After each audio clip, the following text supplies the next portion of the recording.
This video is brought to you by Hit Point Press and their Big Bad Booklet series. Hello and welcome to the Gallant Goblin. The very first campaign I ever ran, and am still running actually, is Storm King's Thunder, which I think is a great starter adventure for folks coming into D&D. It gives you a lot of room to explore the Sword Coast, and it features some pretty epic villains and encounters. But I made quite a few changes to it that I think improve the experience for myself and my players. This video obviously contains spoilers for the campaign, so tune out now if you intend to play it, especially if you're playing in one of my games. I wanted to give you 5 tips to help improve your Storm King's Thunder game. This is all going to make more sense if you're already relatively familiar with the adventure as written. That said, let's jump right in with tip number 1.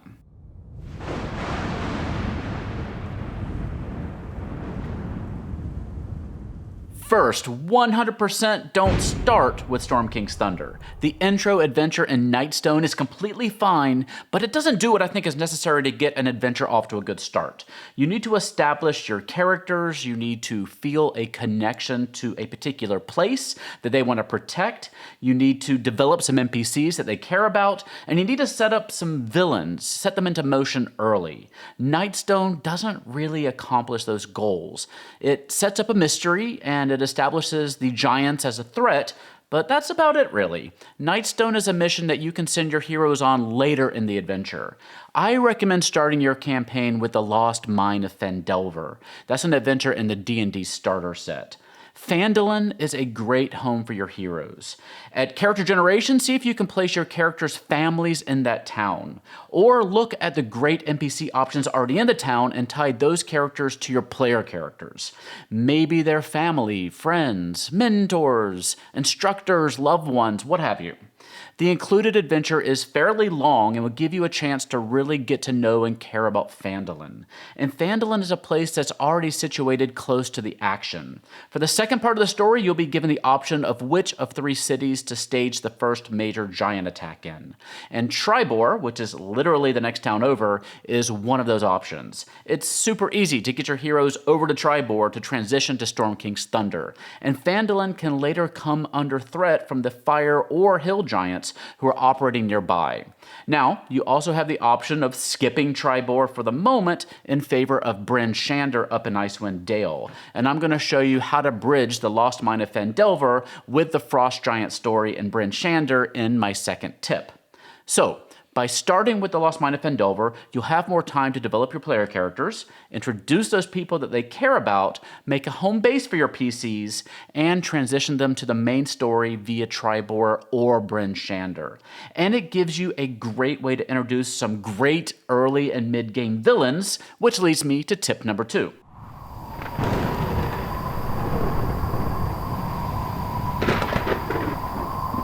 First, there are 2 characters that I recommend that you merge to establish a villain that will see you through the story. In the Lost Mine of Phandelver, you'll find a character named Iarno Albrecht, also known as Glassstaff. He is ostensibly a missing wizard member of the Lord's Alliance. In reality, he's one of the masterminds of villainous plots afoot in Phandalin, but his story ends pretty quickly there.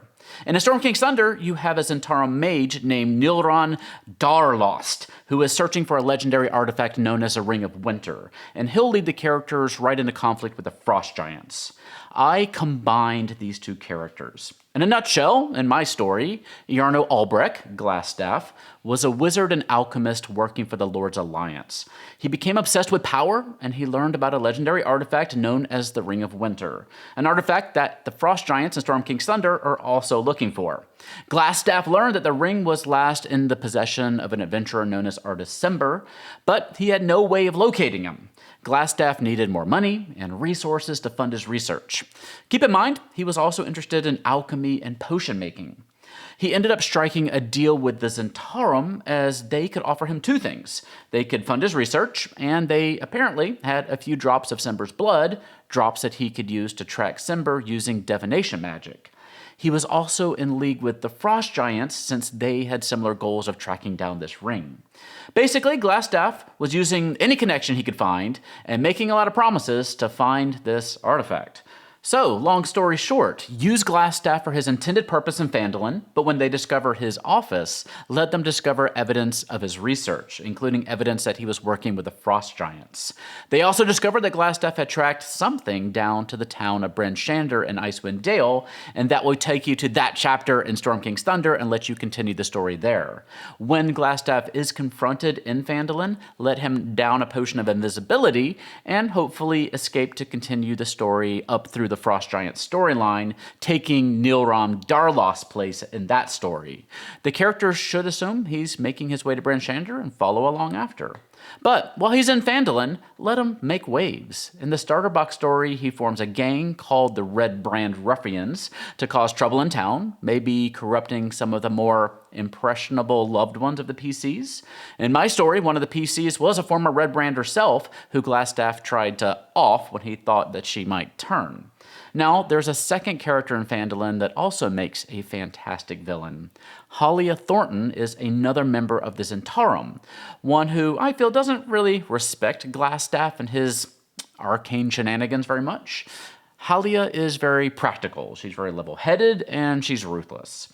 She wants to take over Phandalin and the nearby lucrative mines to establish a Zentarum base in town, and she wants to use that as a springboard to bigger and better postings. She currently operates the Phandalin Miners Exchange. She sees the player characters as excellent rubes to take down her rival, Glassstaff, which will enable her to quietly take over the Red Brands herself and use them in a much more subtle and nefarious way to gain influence in Phandalin. So she does what she can to aid and prod the PCs into getting rid of Glassstaff while staying on the PCs' good graces, gaining their trust.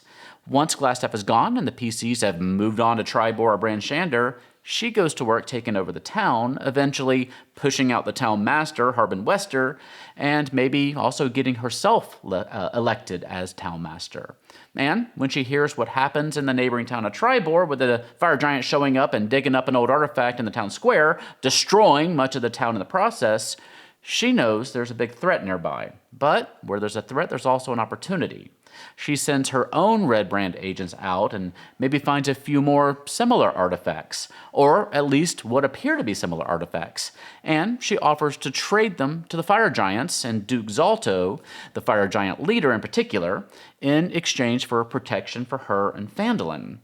In the process of negotiating the deal, she learns Duke Zalto's location. And when the PCs begin to interfere with the Fire Giant plans at some point, she can also offer the Fire Giants something else. She can summon the PCs back home to Phandalin and into a Fire Giant trap. Surviving this trap and interrogating Halia is one way the PCs can discover where Duke Zalto is and start planning their assault on him. And having the Fire Giant ambush in Phandalin allows you to have a big encounter with several NPCs that the player characters care about, having them potentially in danger. It should make for a great encounter. So, Glassstaff is a great early villain who will progress the story toward the Frost Giants, and Halia Thornton does the same thing for the Fire Giants. So, it's time to plan out our mid-game.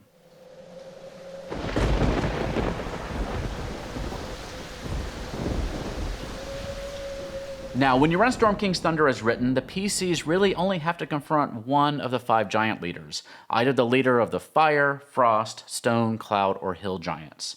That's because they need to find one giant's conch horn thing, which is a magical item that will take them to the next leg of their story, to the Storm Giant's home. But these giant encampments and boss fights are some of the best things in the book. So here's what I did to encourage them to tackle more than one. When they discover a horn, it has 3 crystals embedded in it. When they blow the horn, 1 crystal begins to glow. Just 1. That's all that happens. If they discover a second identical horn on another giant boss and blow them both simultaneously, they will see that 2 crystals light up on each. Hopefully they'll figure out that they need a third one. This lets you gate off the next leg of the adventure behind defeating more than one giant boss. Now, I recommend choosing early on which giant bosses you want to run in your story. For me, I primarily wanted to do the Frost Giants and the Fire Giants. If you're following my suggestions from earlier, you'll be establishing both the Frost and Fire Giants pretty early. So these can be 2 options. And for the third, I'm going to leave it open to you. Either pick one of the giant storylines that you like, or let the story and the characters lead where they may. Chapter 3 of Storm King's Thunder is really open, and depending on where your characters travel and what they do, it may very logically lead to one of the other giant leaders. Just let it happen. On the other hand, if you're afraid that the game is getting bogged down and you just want to keep on moving, you have a way out. When you're at the Eye of the Allfather in Chapter 4, you'll find a dead cloud giant. You can just give him another one of those horns, and there you have it, the third horn. That's what I ended up doing, actually.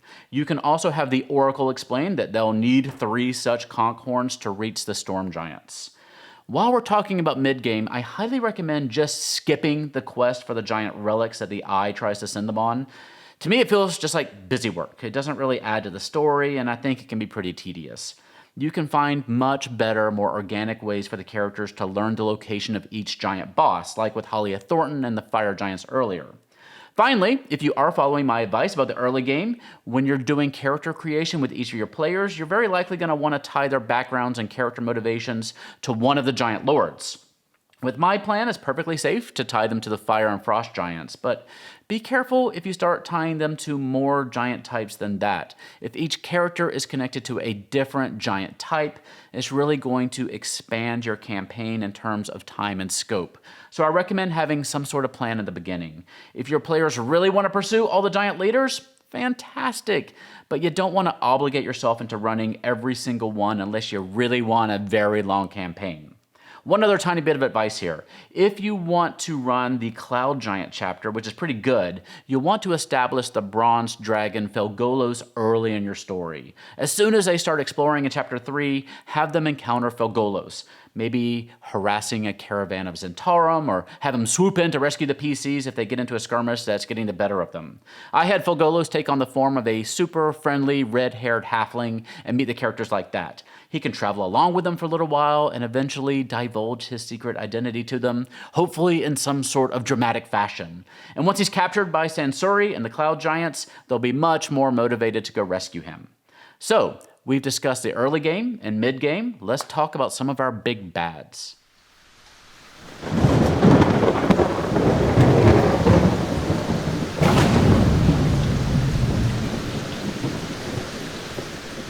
Arguably the most powerful antagonist to appear in Storm King's Thunder is the Kraken Slarkrathel.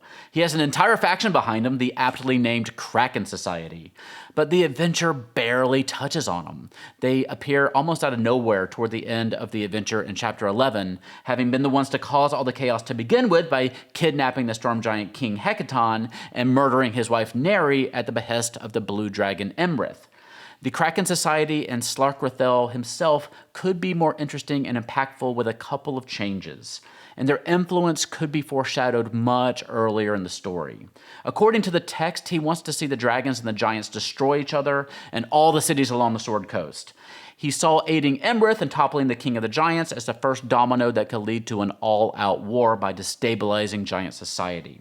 Pretty much all the big threats the players are going to face in this adventure approach them fairly directly. The Kraken Society, though, operates in the shadows and attacks indirectly, which can mix things up for your game.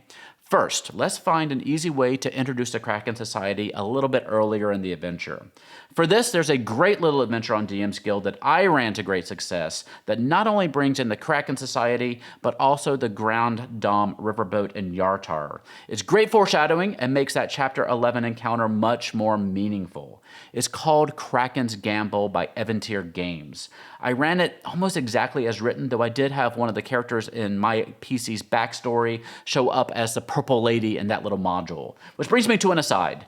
When you're planning out your characters' backstories, having one of their loved ones be under the influence of the Kraken Society in one way or another is a great option to bring this whole plot into the forefront. Now, when in the story should you run this adventure?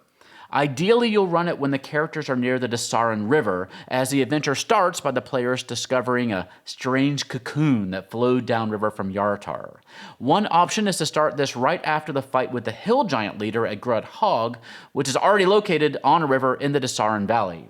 Just make that the Desarin River and you're good to go. Assuming your players engage with the Hill Giants, that is. Otherwise, Just try to catch them anytime they go near the river. Maybe when the party is near Tribor, Belliard, Wamford, Red Larch, or Goldenfields. Now, after completing Kraken's gamble, the Society should be aware of your party's meddling. Have a few Kraken Society spies follow them around for a while, keeping an eye on their actions, listening into their plans. Once they learn that the party is trying to stop the giant infighting and restore the ordning, the spies will get word back to the top of the food chain of the Kraken Society.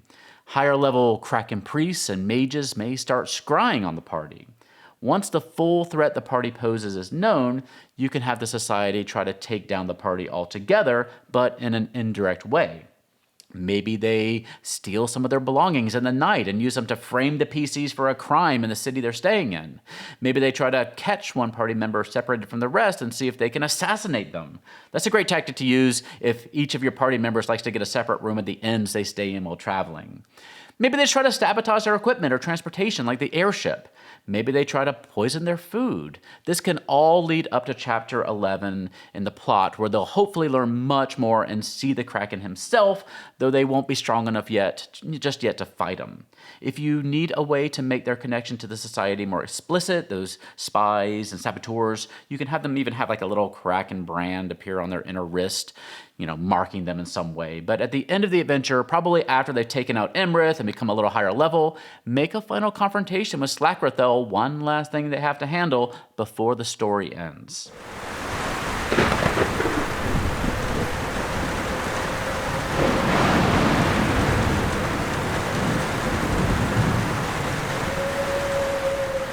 The last thing I want to talk about is the pacing of this adventure, because it can get bogged down and the PCs can end up feeling adrift without a clear direction to go. And at some point it can feel like there isn't really a pressing need to get anything done. There's no ticking clock in the story as written. If the players do nothing, the giants really just keep working on their individual little plots and the world pretty much stays static. So let's talk pacing. Here's what I recommend for the overall story. So a little bit of recap here.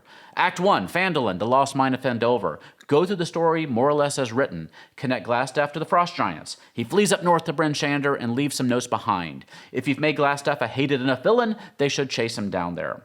Run through Bryn Shander as written. Glassstaff escapes with the attacking Frost Giants, maybe riding on one of their shoulders. It's now up to the party to track him down, and thus track down the Frost Giant Jarl.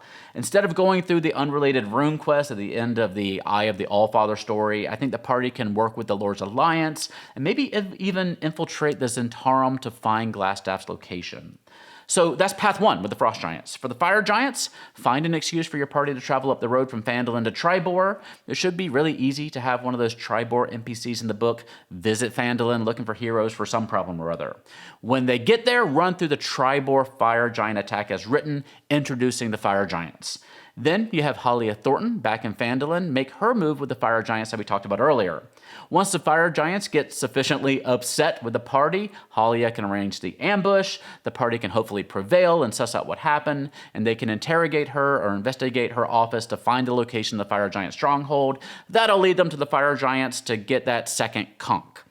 I'll let you design a third path if you like, or you can just go with 2 and have them find that third horn over at the Eye of the Allfather. Drop the Kraken Society missions in there as well when there's an opportunity. And you've got time to just let the party find their own stories and adventures as well as they explore the Sword Coast. Now, the further you get into the adventure, the more you need to up the pressure on your players. Make sure you have a good sense of what each giant clan is trying to accomplish and where they're operating. Your adventuring party should start hearing more gossip about giant attacks. Resources to start becoming more scarce as the giants interfere with trade routes. Traveling will become more dangerous. Stores will start closing. Maybe entire towns will be destroyed and their people enslaved. Keep upping the pressure until the PCs start making bold moves. When you get to the end game and Emrith has retreated to her lair, you need to establish some stakes as well. Emrith has the scepter, that controls the powerful Wormskull throne. Now she wants to find a way to get the throne itself. With a scepter, she can teleport, so she may be able to make a strike against the Storm Giants again to try to get that throne. King Hekaton, or his successor, need the scepter to fully control the throne. I would say that Having full control of the throne is what resets the ordering and restores order to the giant clans, though perhaps the pecking order has changed depending on the relative successes of the various giant clans in your story. But until that scepter has been recovered, the giant clans are going to be in an upheaval, and the Storm Giant ruler isn't going to be able to reassert authority. And you know, one other entity who wants to keep the giant chaos going is Cloth, the ancient red dragon, the one who provided the players with the airship so they could more efficiently assault the giants. So at this point in the endgame, he may find himself not working together with Emrith, the ancient blue dragon, but at least against the party attempting to restore order in the giant clans. So don't be afraid to throw him into the mix if your party's high enough level to deal with him. And after all is said and done, there's still an angry Kraken out there who is none too happy that his plan to sow destruction across the Sword Coast has not been wholly successful. So you know what you need to do. And those are my 5 suggestions for running a more cohesive and engaging Storm King's Thunder campaign. There should still be lots of room for the characters to make their own stories and forge their own paths, especially in the mid-game. And I know everyone's idea of an ideal campaign is different, so the way I do it may not jive with your style, and that's okay. Hopefully there are a few things in here that you can use to enhance your story. Let me know your ideas in the comments section down below, and I'll also be happy to answer any questions that you might have. And if you'd like to see more videos like this, just let me know. Many thanks to our sponsor for this video, Hit Point Press, and their Big Bad Booklet series, a monthly zine about boss monsters for 5th edition. Each booklet gives you a new adventure centered around a particular boss each month. Some are dark and scary, some are wacky and irreverent. All of them are engaging and fun. Each booklet gives you story hooks, stat blocks, layer information, new minions, magic items, and more. And if you have some Big Bad Booklets, Storm King's Thunder, especially Chapter 3, is a great place to slot some of your favorites in. It's a great thing to have handy if you want to continue a campaign when maybe not everyone can attend a session. You still get to have fun with a side quest, but you don't have to move forward with the main plot. This month, come meet Exaxia, an arachnid thorn witch with a hypnotizing scent used to lure her prey. Can you escape Exaxia's 8-legged clutches, or will you find yourself in a thorny situation? Subscribe today at bigbads.com. And thank you for watching today. You can help support us directly by going to patreon.com/thegallantgoblin to get some fun perks. Your support is what keeps us on the air. Liking our videos, subscribing to the channel, and sharing our videos with your friends also helps us out a lot. You can join us on Reddit, Discord, Twitter, Facebook, and Instagram. For now, please stay safe, have fun, love each other, and I'll see you next time at the Gallant Goblin.